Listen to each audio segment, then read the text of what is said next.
falece, seus filhos também falecem. Não havia um neto, não havia uma descendência. O nome deles ia se acabar, tá certo? Não ia ter continuidade, ia desaparecer. Então eles não participariam daqueles, né,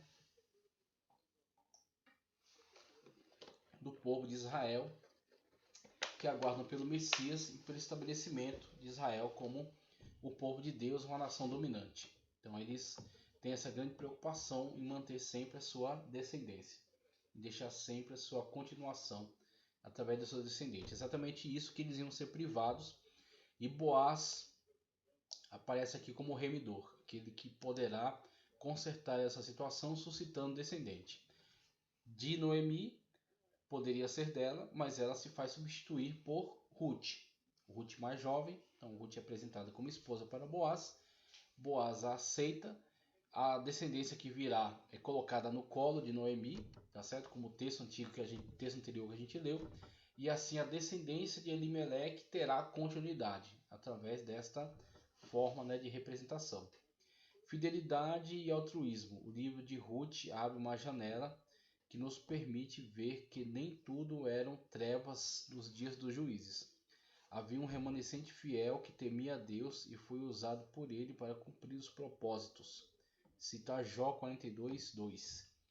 Em um mundo de crescente iniquidade, o justo vive pela fé. Maravilhoso, o justo vive pela fé. Outra eloquente mensagem do livro é o valor do altruísmo, em que predominava o egoísmo. Ok? Vamos ver. Outra eloquente mensagem do livro é o valor do altruísmo, que predominava, tá certo?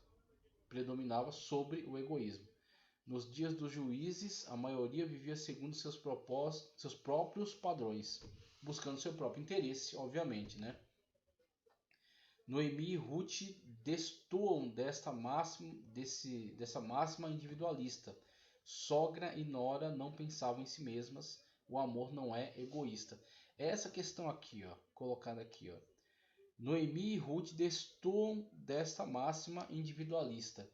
Ou seja, não era esperado. Não era esperado. Então, se elas agissem em conformidade ao esperado, Noemi já havia externado isso. Meu nome é Mara agora, amarga. Tá? Eu não tenho mais esperança, não tenho mais qualquer tipo de perspectiva.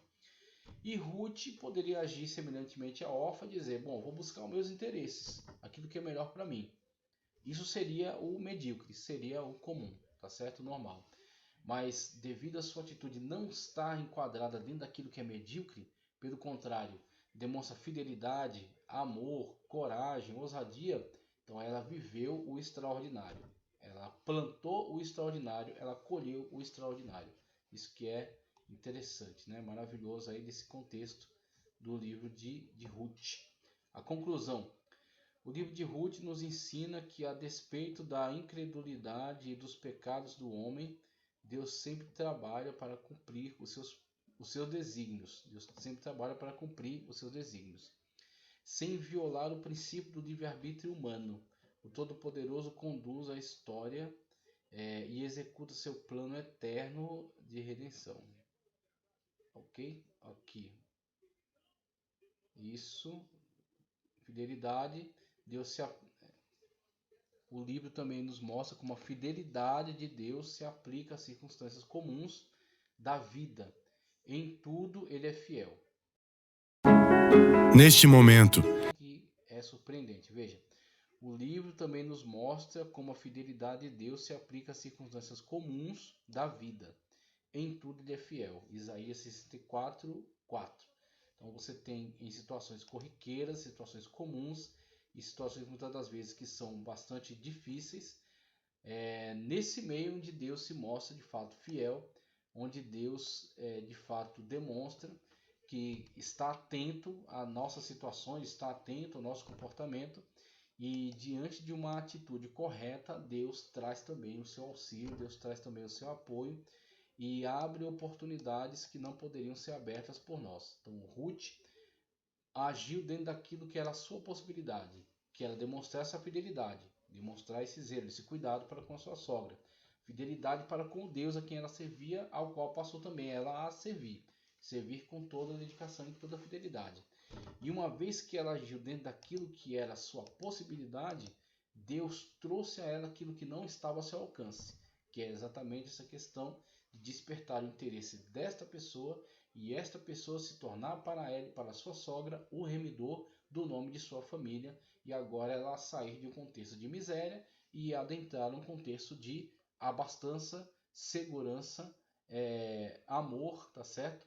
Um contexto muito maior, muito mais vantajoso, muito mais extraordinário do que o contexto no qual ela estava inserida anteriormente. Isso por causa da sua atitude. Então o livro de Ruth, um livro muito belo, muito interessante e com um exemplo muito forte que nos convida a esse tipo de comportamento, a esse tipo de ação. Saia da mediocridade, haja em prol do extraordinário, ok? E você vai ver Deus também agir e mudar a sua história.